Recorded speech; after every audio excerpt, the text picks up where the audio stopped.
Hello, good morning, good afternoon, good evening, everyone. Thank you for joining our webinar today. So I'm saying welcome to our sixth YouthLead Ambassador webinar of our Core 3 program. My name is Ephraim Bakala. I'm an Atlas Core Fellow and a Youth Engagement Fellow for Youth Power to Learning and Evaluation Project at Making Sense International. And today, three of my colleagues and two of our YouthLead Ambassadors have joined me for this webinar. So today we will virtually travel to Southern America and Asia to discuss about the current state of access to quality education in two countries, Venezuela and India. And our ambassadors will discuss about what can we do also to improve this access to education and in relation to human rights also.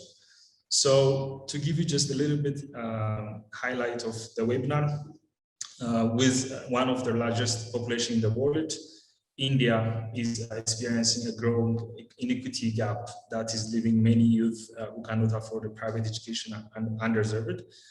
And our YouthLead Ambassador, who is Shirya from India, will describe the unique challenge faced by India that began in 2009 with the introduction of the Right of Children to Free and Compulsory Education Act, or in abbreviation RTE.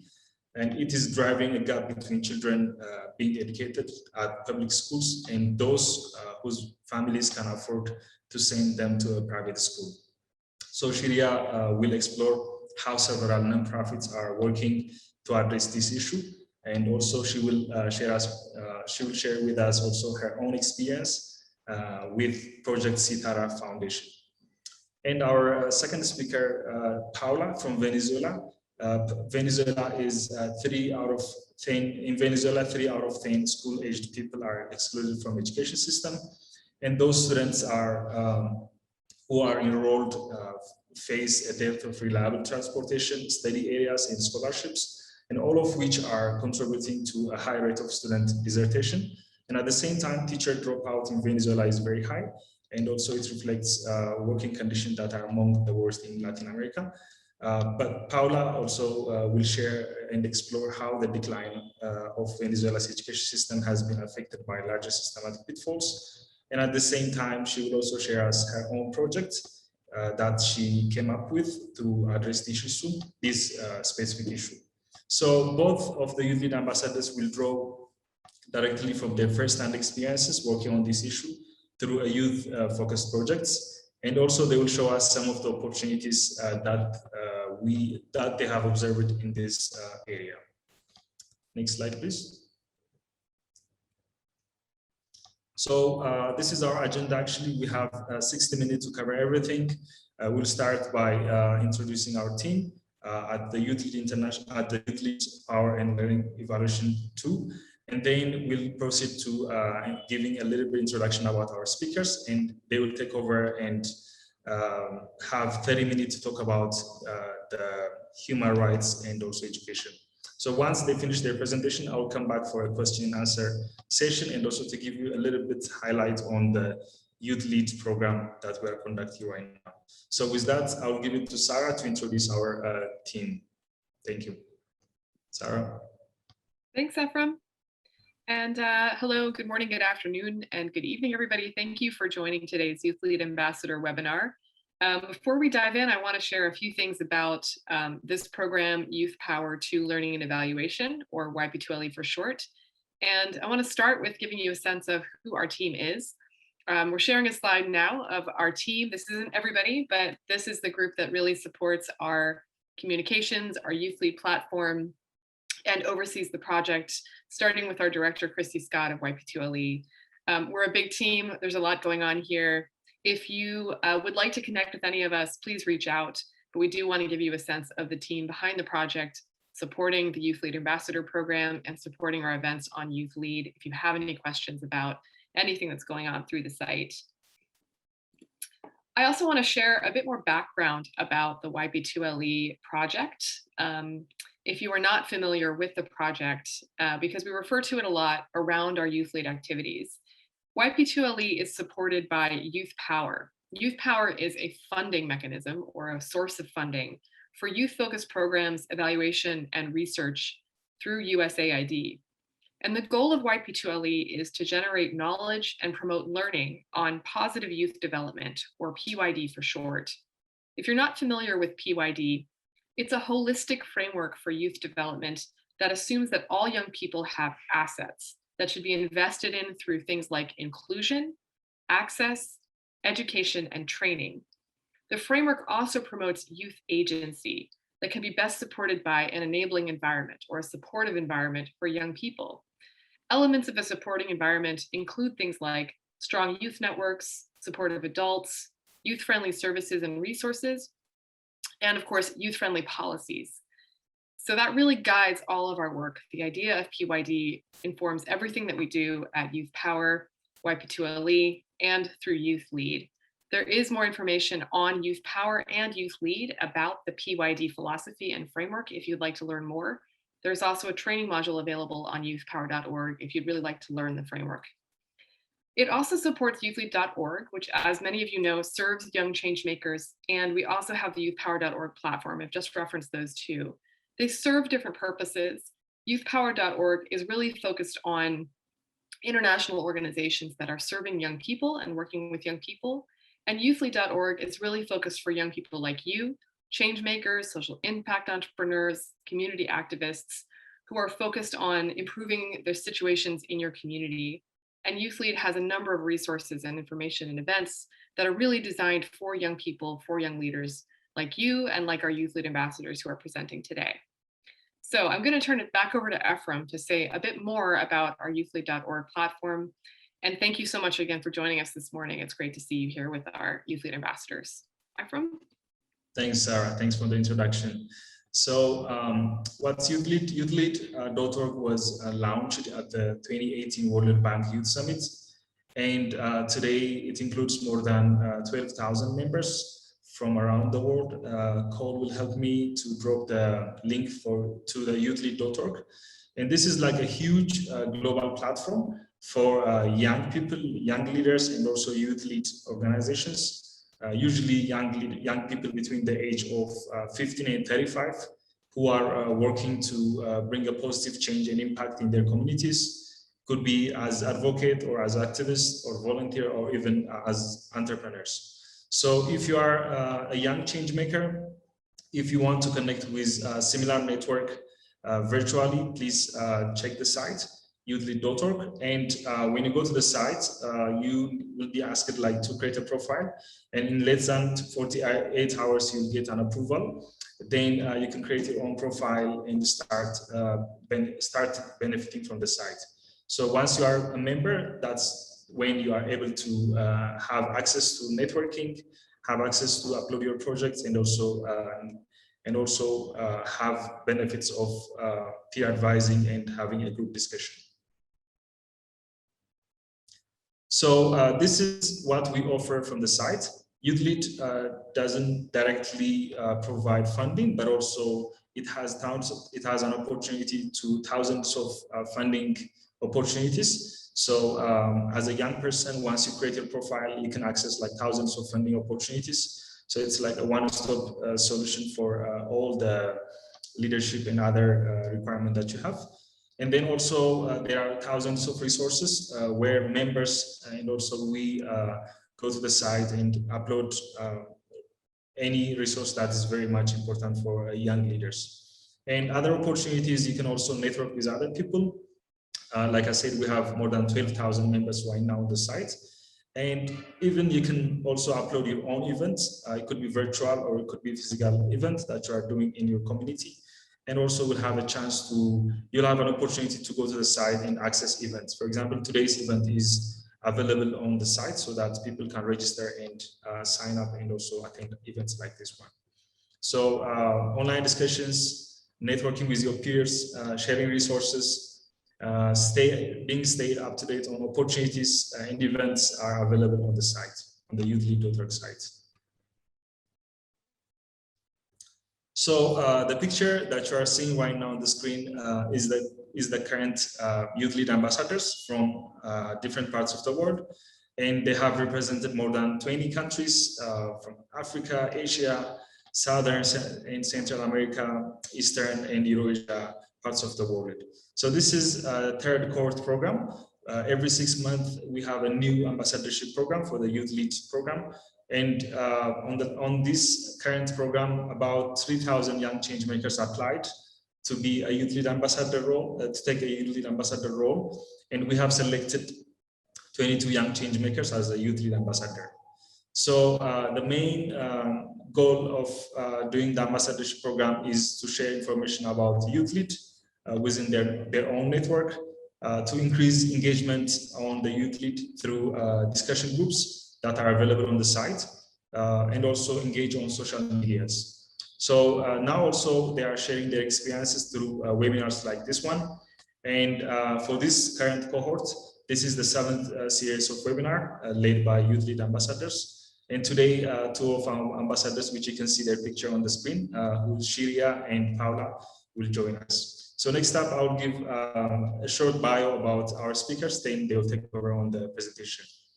So on the right side, on the left side, you see Shriya from India. She is our current YouthLead ambassador. She's the founder of a non-profit organization called Project Sitara Foundation, which provides inclusive and accessible education to children from underserved communities in Karnataka. And she founded the organization at the age of 18 and has always believed that experiential learning will help a child become self-sufficient. And the organization also offers tech and non-tech solutions to bridge the education gap in the state. So Shriya, welcome to our webinar. And our second speaker is Paola from Venezuela. Paola is also our current YouthLead ambassador, and she's part of the founding team of the Federation of University Students for Human Rights, in a short version, FEDEHU, where she is now the regional coordinator of this organization. And FEDHE fights for the promotion and defense of human rights through permanent protection of university campuses as cradles of academic freedom of expression, association, and critical thinking, and also always extending the right to education. So Paola believes that the right way to make a real impact and real change is through education, because she believes that it is the only means of capable of guaranteeing significant structural change. So Paola and Shriya, welcome. Our audience, welcome, and I'll give it to Paola. And please enjoy our webinar today, and I'll come back for the question and answer session. Thank you.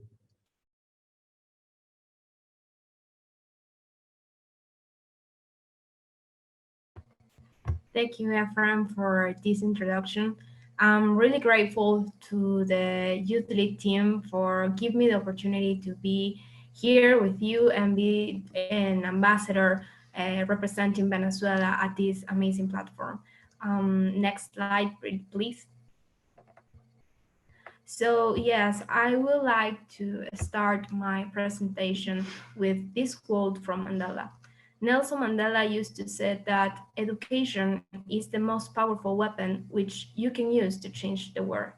And I have always believed that the only mean capable of achieving a significant structural change is education, because through it, the minds of the citizens around the world are formed to be critical thinkers. And this allows that as we grow and as we develop as individuals, we also do it as members of a society.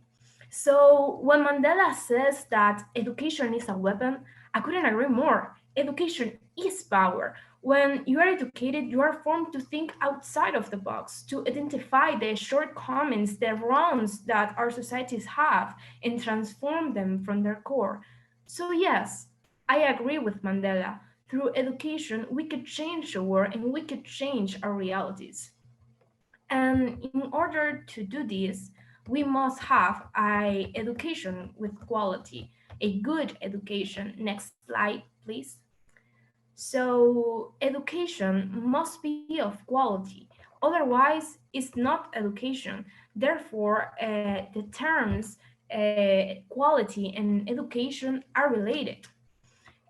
Quality education depends on four factors. The first one is the quality of the teachers. countries that stand out for their educational levels, the teaching profession in these countries has social value, such as a good example of this is Finland, where the education, being a teacher, being a professor, is highly recognized. It's a good way to motivate people and persons to dedicate to teach young people in young minds. The second one is a budget for public education, so such as institutions, spaces, infrastructure, security. Maybe these are not the most important factors, such as the quality of teachers, but it's still a very important that the spaces where we are educated, where we are learning, are good spaces where the process of learning is conceived in a good way. The third term is that the quality of education is not only related to the educational environments or its spaces, but also to the socioeconomic context of the country and its people. A good government must guarantee transport, access to public service, and the well-being of the population.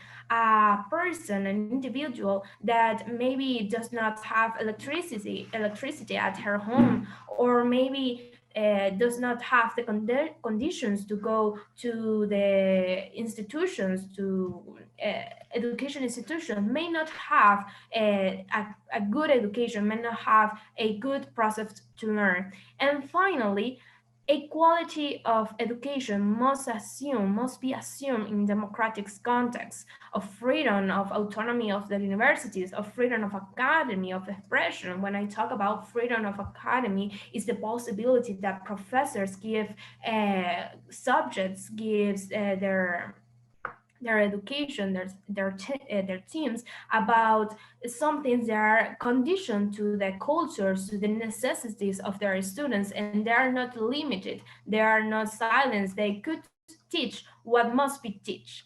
And all of these requirements are to ensure a quality of education, because, like I said before, education and quality are related terms, and without one, there is not the other. So those terms are need to ensure the development of the personality, to build critical thinkers that later will build democratic societies and have the capacities to improve our societies and to improve the world. So next slide, please. Apparently, Mandela and I, we weren't the only ones to consider the importance and the necessity of education. Therefore, in 1988, in the Universal Declaration of Human Rights, in its Article 26, representatives from all regions of the world contemplated education as a human right. Also, and I will make a special emphasis in the 13th article of the International Covenant of Economic, Social, and Cultural Rights. It also established that everyone has the right to learn, the right to be exposed to spaces where there are different points of view, where the exchange of ideas and knowledges are allows people to know different ways of thinking and to learn different skills. All of this is to the full development of the human personality and the sense of its dignity. And this is the essential nucleus of this article, is the quality of education, and the education that guarantees the human dignity, because this implies the possibility of a person to decide what he wants to be in the future, the full development of its personality.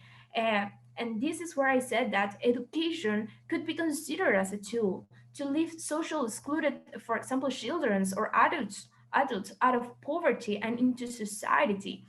And UNESCO data says that if not all adults completed secondary education globally, the number of poor people could be reduced by more than a half. And this is where I said, and I share with you, that education is power. Education could be taught to respect human rights. A good and a quality education teaches human rights and train all people to be able to live in tolerant societies in democracy. A quality education is one that contributes to international peace and to the development of democratic countries. So yes, basically the Universal Declaration of Human Rights affirms that education is a fundamental right for everyone, and therefore access to education is a human right that nowadays is still sadly denied to many in many countries. And Venezuela and India are not excluded from this reality. But before we go there, I would like to introduce my partner, Shirya Shankar. And please, Shirya, the quorum is all yours.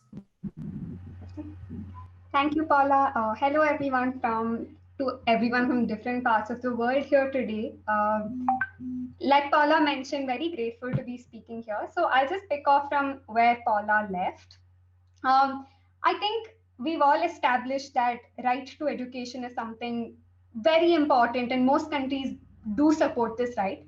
And what right to education guarantees is that every child has access to at least primary education.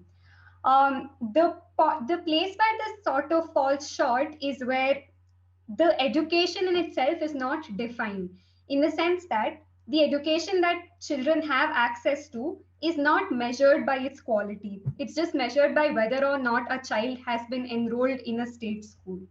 So what this sort of leaves us with is the fact that there is no check on what kind of education is being imparted to children across the country, at least in India. And when you talk about quality of education, as Paula mentioned in the beginning, there are several different factors that we have to take into consideration. So there's the quality of teachers, the school infrastructure, the socio-economic context, all of these that she covered. But having a qualitative education like this does come at a cost. So it's more expensive than an education that's not been constrained factors. Now, having access to this quality because of it becomes something that only the privileged have access to. And as a result of this, there is an increased gap between public and private schools in terms of the education that they're receiving. And this is creating a huge educational gap in our society, because the private schools are able to adapt to this new demand, or this new realization that our education that we're providing needs to be much more holistic and qualitative in nature. Um, I just wanted to share an anecdote here. So sometime 2 years ago, I was working with this girl in my state, and she did not have regular access to education. And at one point, she'd gone back to her hometown and she never came back. A month after that was when I found out that she had been married off to someone much older than her. And this girl was only 15 years old. So in a larger perspective that I want to share through this is that getting children to stay in schools is also a very important thing to keep in mind, because the moment a child has dropped out, or the moment there's no access to classroom education for these children, it leads to a lot of social issues like child marriage, child labor, which is very prevalent in the country. And we've been fighting for years to sort of abolish all of this. Next slide, please. So the other facet that I wanted to talk about was inclusive education. While access to education is one thing, inclusive education is something completely different, which I just thought was worth mentioning. So conventionally, inclusive education is defined as one where children are not segregated in terms of what kind of needs they have. In that, what I mean is that children with special needs, children without special needs, all of them attend the same classes, sit under the same roof, and try learning from one another in this diverse environment, much like the picture on the slide. This is the conventional definition that people usually go by, but just wanted to throw some light on something else. In my second point, there's something written. Don't worry, I'm not going to ask any of you to read it. I'll read it out. So it says, ನಾವು ಇಂದು ಗಣಿತವನ್ನು ಕಲಿಯುತ್ತೇವೆ. Just if you can take a second to try to think of what this means, I'm sure some of us here wouldn't even be able to contextualize it as to what exactly that sentence is. So that's actually a language called Kannada, which is spoken predominantly in southern India. It simply means today we're going to learn mathematics. Now, the reason why I brought this up was because when I asked you to think of what it means, it probably sounded very alien to you, something new, something you couldn't quite grasp because you haven't heard of this language before. Now, similarly, when you take this into a classroom, there are children in my state who speak predominantly in this language, but they are made to learn in English. English is forced upon them to learn. What happens is, even for them, it is an entirely new concept altogether, and it's alien. It's something that they won't get intuitively or naturally. And using this language, they're made to learn, say, a math, a science, or any other subject. When we talk about inclusive education, it is also important to be inclusive in terms of the language that we're considering. And I'm not restricting it to language, it could be any cultural needs like this. So, in order for education to be more meaningful, more relatable to these children, it's important for us to be able to deliver it to them in a fashion that is most contextualized for them. Next slide, please. So over to Paula, I think we both will talk about what the situation of education is like in our respective countries. Yes, hi, I'm back. So I will talk about the current state of education in Venezuela. So I believe that a picture could talk more than 100 of words. So I brought you here a few pictures that could show you the reality of my country about education. In Venezuela, the decline of the educational system represents a reflection of what the reality that the country is going through. According to some quests and COVID, 3 out of every 10 people of the school age are excluded from the educational system. And do you remember when I talked to you about in order to have a good and a quality of education, the socioeconomic context of the country must be a good one. So the lack of economic resources and the deterioration of the infrastructures as the exodus of the teachers has meant that in Venezuela, the school drops out rates for 2019 and 2020 will cover 87%. Uh, and this is the reality, the social economics context that we live here in the countries doesn't allow that young people decides to go to school, go to a superior education, to universities, because they simply rather to enter in the labor market than just staying in a classroom. Really, in Venezuela, students do not have real incentive to study. So, like I told you, they choose to leave the universities, the college, the schools in order to enter the labor market. And this is one part of the reality. The other one, as you can see in the pictures, is that we have empty classroom, and that is because for a whole year the principal university of the country, the Central University of Venezuela, was stopped, was detained. We weren't able to see classes for a whole year over the pandemic's context, and this was because, well, the conditions of the university weren't able. We didn't have a good system to watch online classes. It was a few months ago where we could reactivate in some faculties the online classes. But as you can see in the picture, there is a young man that watched the classes from a window, and this reflects that Venezuelan students are excluded from an online education. Not everyone in the country have electricity service or a good internet in order to watch or to see classes, and this is a reality. Many persons, many people, many Venezuelans are not able to watch online classes. So in Venezuela, a distant education is more a dream than a reality, as it does not, as there are many states in the country that do not have electricity service or a stable internet connection, and in many cases technological resources, as in a student could not have a phone or could not have a laptop. And this it's a reality where people do not have access or an equal access to education. Another thing that happens here in the country is that Venezuelan students do not have real incentive to study. The lack of student service such as transportation, dining rooms, scholarships contributes to the student desertion. At the same time, the working conditions of the teachers are the worst in Latin America. And this is actually one of the another items that I told you about a good education. Uh, Professors here in Venezuela, they do not gain a good salary. In Venezuela, university professors earns monthly salaries that even reach a couple of dollars.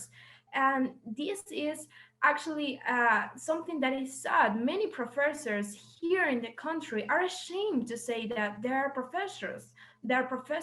they are teachers, because the condition, their working conditions are one of the worst in the region. And so yes, this all of this contributes to the abandonment of the university, of the education in the country. And the last item that I talked to about quality of education was the budget that universities or public institutions need to to have a good and a quality of education. Well, today in Venezuela, universities are not approved with the necessary budget to be able to support themselves. An example of this was the collapse of the roof of the first house of study in the country. Like I told you before, the Central University of Venezuela, you can see it in one of the pictures. The roof, it just fell down because there was not the budget necessary to make all of the maintenance that the infrastructure that the university needs. I must say that the Central University of the Venezuela is a humanity heritage, a heritage of humanity declared by the UNESCO.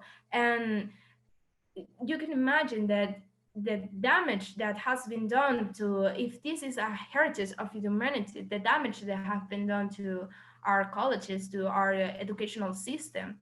So yes, this is that reality that we live in. And in this reality, I have done some work to trying to make this better. And next slide, please. So this is what I have done in my work in Venezuela. Next slide. Yeah. I'm part of the founding team of the Federation of University Students for Human Rights. And here in Venezuela, we call it FEDEU, where I'm now the regional coordinator of this organization. The FEDEU, like Efren told, fights for the promotion and the defense of the human rights, making a huge exalting to the right to education, because we believe that universities are cradles of academic freedom of expression. They are the cradles to build critical thinkers into society. So like I told you before, the realities here in Venezuela has been really complicated with online classes and with the education itself. And like I told you, our principal university was closed for a whole year. And but even though that this was a reality that we were living in this situation, the academy must never stop. Um, Therefore, with my FEDEU team, we organized two formation programs in human rights, because if you do not know your rights, you cannot claim them. And from the FEDEU, we have dedicated ourselves to train Venezuelans population so they are capable of knowing, of identifying, of promoting and defending their rights. I truly believe that even though the educational system has been a little complicated, there still are opportunities for us, for young Venezuelans, for the youth in Venezuela, to keep learning, to keep making something out of themselves, to keep growing. And I thought like, I in this situation, in this context, maybe yes, we are not watching classes on the university, but there is other ways that we could keep forming ourselves. So basically, yes, with these formation programs, the idea was to keep forming Venezuela's youth. I organized along the team these two formation programs, but also with another team from my university, Futuro EE, we organized another two formation programs where one was about international commerce and the other one was about political communications. So my invitation here today is about responsibility. So yes, as for the young Venezuelans that are here and they are watching me and seeing me, yes, we are going through a difficult time right now, but sometimes the times that are more challenging are the times that we could grow and we could be better. So we have a responsibility as students, as young people. We have the responsibility to change the system. We have in our power change the system. We could, even though we are going through difficult times, we could do something to make our environments better. So yes, the times are difficult, but we have that responsibility as young people to make uh, our environments better. Now, Shia, yeah, we'll talk about the situation in India. Thank you. Next slide, please. So I think COVID-19 first hit India in March of 2020, and since then it's been a total roller coaster here in India. Once the first wave of COVID-19 hit, schools, colleges, workplaces, everything shut down, and I think somewhere towards the end of 2020 was when some of the private schools and universities were able to reopen, or were at least able to conduct classes online, virtual mode, something like that. Once again, it was the public schools that was hit hard, because for the children in these schools, since March of 2020 and up until now, which is almost a year and a few months since then, they have had little to no access to education at all. And this is because of two reasons, right?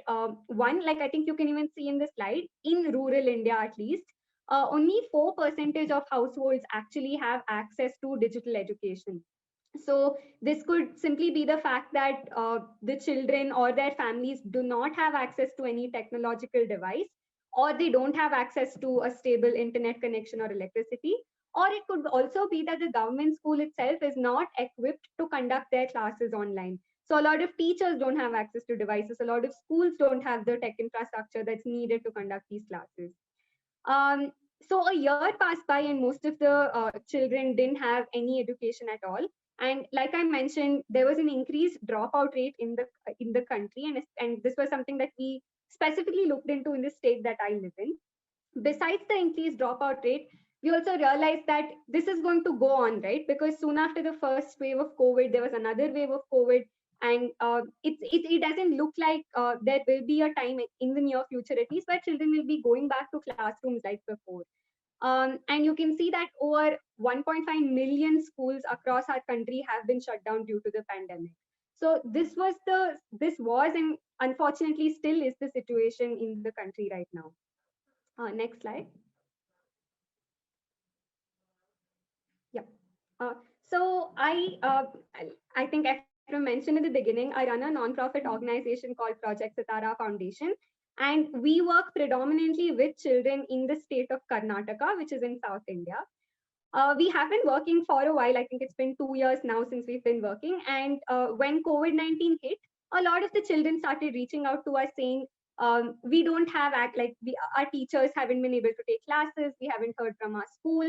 Can you please teach us this? Can you teach us that? And in the beginning of the pandemic, we started conducting online classes for children who didn't have devices. We did like this donation drive.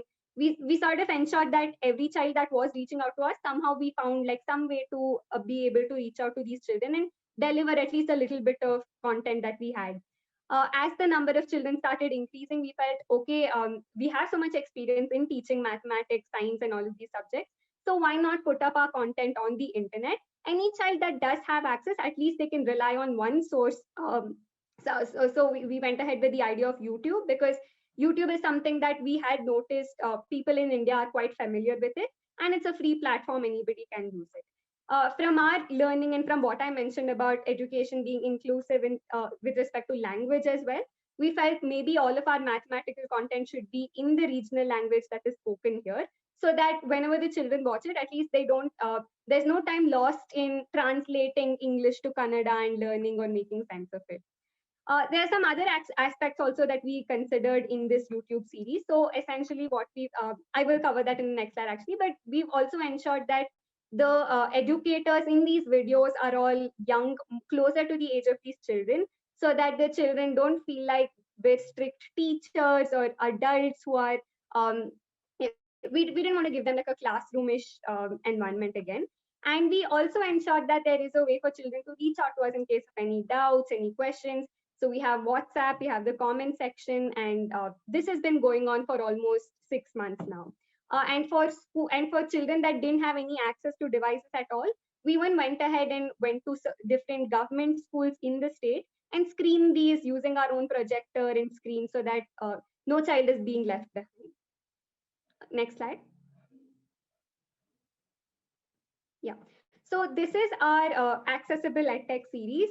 Currently, we've covered the entire of mathematics syllabus for one particular grade.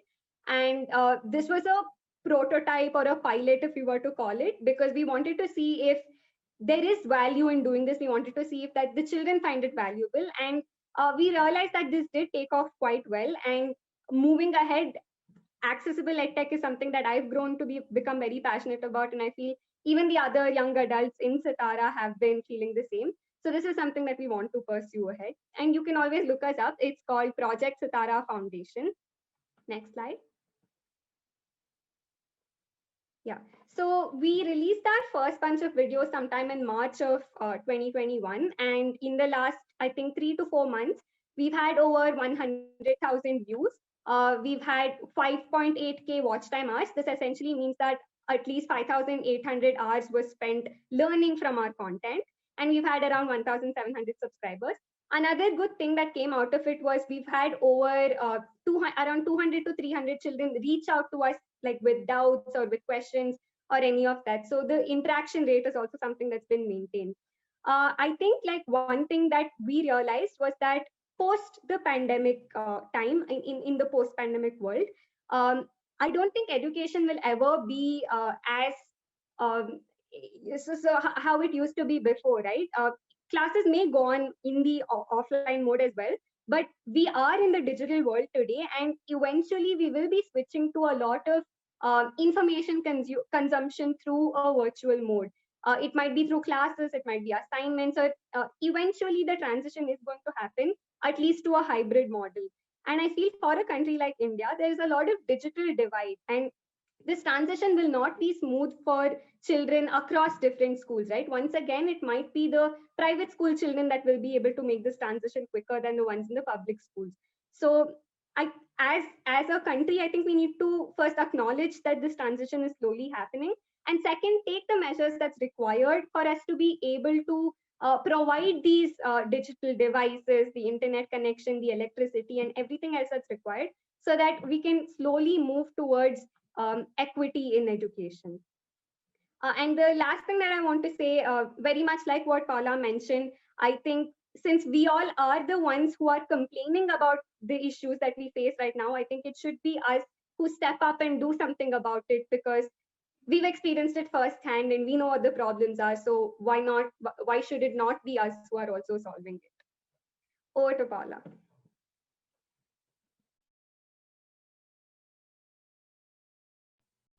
So yes, like Shia was telling us about, I wanted to talk about the opportunities and that we have.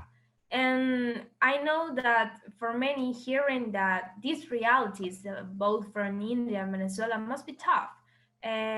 For my Venezuela's friends, I would like to say that in my invitation here today is that we keep fighting, we keep growing, even though that our reality stuff is our responsibility to change it, to change the system. We have seen how our voices are heard. Yes, for a year we weren't able to see classes in our university, but when we talk, when we raise our voices and we said we want to see classes, we watch how the whole university and the whole country was moved, and right now we're watching online classes, maybe in the not best ways, but we are watching classes. So yes, the invitation is that we must raise our voices, we must be here, and we must work towards the future that we want to see. As Venezuelans nowadays, maybe we have limited opportunities in some areas, but in other ones we have big ones. We have to just search, to keep searching. Like this opportunity, being a youth lead ambassador, was an opportunity that arrived in the middle of a pandemic where I wasn't watching classes in the middle of a complex socioeconomic context. But here I am, and I want you to see that even though in complicated times we have big opportunities and we can take advantage of them. uh, and that is my invitation today, to search for opportunities that uh, you could take advantage of in difficult times. In difficult times and in difficult moments, it's the where you can grow more as a person and as an individual, and you have the opportunity to form yourself, to transform your education, to transform your reality. As Mandela says, and I say it again, education is a weapon you can use to change the world, and not only the world, but change your reality. So these are my recommendations here today, to take advantage of the opportunities that we still have.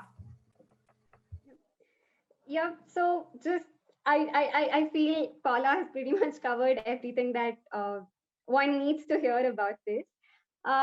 Besides that, like I already mentioned, being prepared, I think like the pandemic, of course, it was something very unfortunate, but I think it also opened our eyes to many. It gave us perspective as to how unprepared we really are in terms of uncertainty. That is something that we need support for. It's not something that you and I can solve alone, right? I think this is something that the governments also need to support. That is a huge realization for me, at least. That we all need to work together in order to get out of the situation that we're in, and to ensure that if at all there's a situation like this ever again, we're better equipped to deal with it. The other thing that I just want to mention is, whenever we are, this is especially for all the educators out there, you don't have to be teaching a bunch of students in a formal institution. You could even be teaching your friends, your family, or anyone. Contextualize the learning as much as you can, because I cannot possibly go to Paula's friends and try to teach them something, because I don't know what kind of experiences they've had, what kind of lives they lead, any of that. So it would make more sense for someone in their position to be able to teach them with relevant examples. So similarly, whenever you're working with anyone, whenever you're teaching something, conversing, I think contextualization is a super important aspect. Besides that, yeah, Paula covered everything, so I'm just going to end my recommendations there. Well, right on time. Thank you very much, both of you, for sharing your own insights and experience about the topic. We've seen more audience on the inside the Zoom call today, and also we have a lot of audience on Facebook, on the live Facebook. Audience from Zambia, Zimbabwe, Cameroon, Pakistan, and Nigeria, and so on, have joined us online.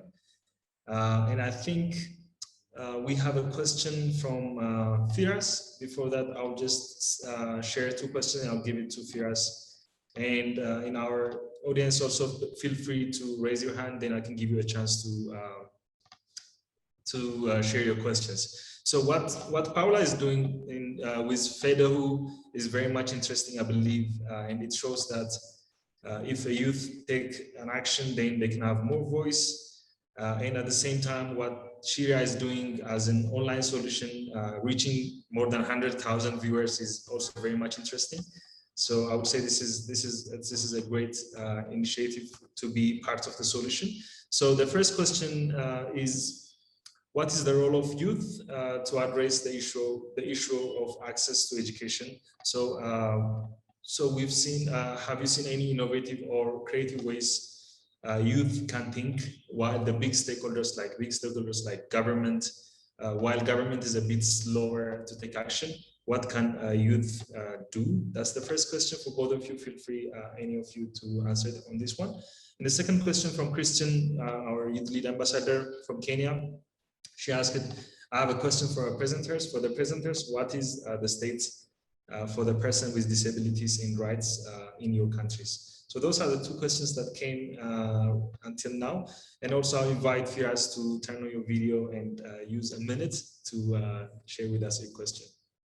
And I just want to mention that Firas was also part of the preparation of this presentation, and he was a big support. He's a YAG member for a youth program. So Firas, please go ahead. Thank you.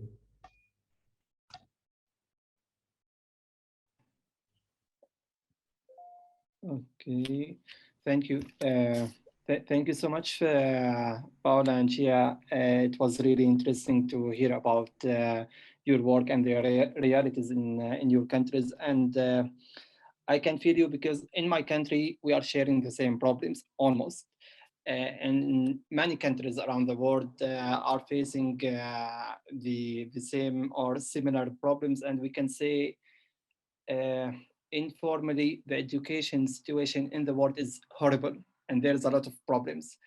The good thing, to be a bit optimistic, the role of youth. Now, a lot of youth like you are doing such a great job. And there are other initiatives, for example, here in my country, doing for access to education, they do mobile schools, for example. And they are doing good. And these are small initiatives. And I can see, for example, here in my country, 99% of the population are educated. But when you can see the impact, you can see half of the population are unemployed. So the quality of education is really poor. And that has a really bad effect on many situations, economic, social, and etc. My question for both of you: how we can make these initiatives, these positive actions, sustainable, to have a continuous improvement on the quality and the access to education? And thank you. So for the sake of time, we're almost on time, so I'll give both of you a minute or max of 2 minutes to answer the 3 questions. Thanks. Yes, to answer the first question, I would like to say that there's many ways to address the access to education. You, as a person, as an individual, could work with different NGOs in your countries that I'm pretty sure you are dedicated to bring education to different sectors of different communities. And if you don't have these NGOs, I'm pretty sure you could start by a small grain, a small step, you could go and work and bring education to people, as the project that Shia has. She started this project to bring education to people in her country. So these are a creative initiative you could do to work the access of education in the country. And about the second question, in my country, it's complicated. The government does not have like initiative to treat people with these disabilities, and education is not prepared for this. However, there is several NGOs that are working by making loud to make be heard the voices of people with disabilities. So yes, those are my answers to these questions. Yeah, just to add to that for the second question, I think by law, everyone is allowed to have access to education, regardless of whether you have a disability or not. But what really, what's really like unfortunate is the implementation of it is not the best. So while children with disabilities can go ahead and enroll in a school and learn, they don't have the infrastructure or the provisions in place for them to have an equal stake at learning, just like the other children would. So I think, and like Paula mentioned, I think there are a lot of NGOs that are trying to uplift the scenario, and hopefully we get there someday. Coming to Firas' question about how do you make these solutions sustainable, I think it's like a very tricky question and a very valid question, something that we are also pondering about in Sitara, because a lot of NGOs, a lot of nonprofits don't charge from their beneficiaries. So sustainability is also important in terms of finance, right? You need a source of income to carry forward the solution and ensure that it reaches each and every child in the state. It's important for us to find individuals, communities that believe in your solution and are willing to fund it. I think ensuring that the finances are met is one way that you can ensure that it sustains. And the other thing is just adapting with whatever the needs of your beneficiary is. You can't. We always ask this question like, do you think the children need it, or do the children really need it? So whenever you're finding out what the children really need and you're addressing that problem, I think the solution will also be more sustainable.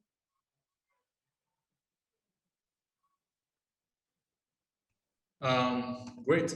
So we have one question from Rohit, and I would invite Rohit and Paola and Shriya also to answer this one for the sake of time on the Twitter chat. So we'll have Paola and Shriya will have a Twitter chat about the same topic, education as a human right, by the beginning of next week. So we'll share the details of the Twitter chat, which lasts for an hour. It will be on Twitter, and we'll share the address and everything on our YouthLead Facebook, Twitter, and Instagram page, so they will be able to answer those questions. So thank you very much, both of you. Thank you very much, our team who were coordinating the whole event, and thank you, our audience, for this amazing presence. I'll just take 2 or 3 minutes to talk about, a little bit about YouthLead. So like I mentioned before, YouthLead.org is a site for everyone. It's free. You can join discussions and other contents. So once you join, you have access to resources, blogs, short videos, events, funding opportunities, and also other webinars like this one. So once you are a member, you will have you'll be invited to have a contribution. And for each contribution, you'll earn points and badges based on those points. And also one great thing about the site is every month members can get a YouthLead newsletter, which comes to your email. And this newsletter has different opportunities. It covers different stories of young people's achievement and also different experiences from different places. So we're also available on social media, Twitter, Facebook, and Instagram. At YouthLead Global is the link to all the social medias. Next slide. So we'd like to thank our various sponsors who were promoting the YouthLead to their networks. You can see some of them on the screen right now, and also in the future we will also give them a chance to lead different sessions like this one. So before we close the session today, I want to share with you 3 upcoming webinars on the next slide. So the table that you're seeing right now on the screen shows 3 of the webinars that we have between now and July, mid-July. So we have on July 2nd, which is next week. We have on July 9th, on 2 weeks from now, and 3 weeks from now, we have also a webinar by YouthLead Ambassadors. So it's very easy. You go to the site youthlead.org and you can see under events, you can find those events. Then you can sign up for the webinars. And all these events will be also available, will be broadcasted live on Facebook at YouthLead Global. So next slide. On the screen right now, you can see our next webinar, Maria and Anita. So they will be talking about young women in peace building. They will talk about the importance of representation of young women in peace building and politics. So please join this webinar also. Next slide, final slide. So thank you very much for everyone for joining us. Thank you, our speakers. Thank you, our team, YouthLead. And we hope you'll join the next webinar. And please check the events section under the youthlead.org for new webinar announcements. And like I said before, we'll make this recording available on the youthlead.org so that you can go there and watch all the webinar. And also, if you want to engage more on this topic, they will have a live social media chat on Twitter, both Shirya and Paola. Then also they will upload more resources related to the topic today on the YouthLead site. So with that, we hope to see you next time. And until then, I wish you to stay safe, and I wish to see you another time. And thank you very much. Bye, everyone.